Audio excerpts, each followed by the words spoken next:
So let's take a look at the squeeze theorem. The squeeze theorem formally states that if h of x is less than or equal to f of x, which is less than or equal to g of x, for all x in an open interval containing c, except possibly for c itself, and if the limit as x approaches c of h of x equals some L, some output value L, which is also equal to the limit as x approaches c for some g of x, then the limit as x approaches c for f of x equals L. So what in the world does that all mean? Okay, so let's break down the first part of this theorem. This is saying that there's some function, f of x, that's always above h of x and below g of x. So I'm going to put a little sketch together here so we can take a look at this thing graphically. So here's a function in blue. That's the function that's going to be below everything else. We're going to call it h of x. I'm going to put another function in black. This function is going to be above everything all the time. This function is going to be called g of x, and maybe it does a little loop-de-loop there. And then there's a function that stays in between them.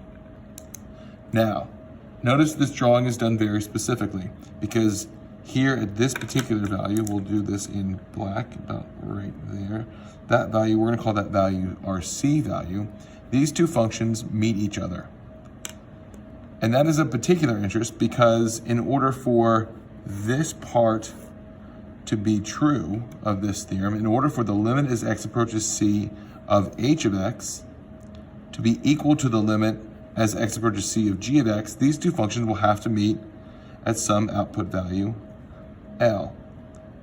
So if we take our function f of x and sort of draw this in between here, we have this f of x that is between h of x and g of x for all x in an open interval containing c except for possibly c itself, which just means that this f of x is going to be defined everywhere in here. However, it may not necessarily be defined at c. Remember, we're talking about limits, and limits don't necessarily care about what's happening at the point. They care about what's happening to the left and to the right of the particular point. So if we had the limit as x approaches c of h of x and of g of x both being equal to the same output value, our squeeze theorem says that the limit as x approaches c of f of x is also equal to L.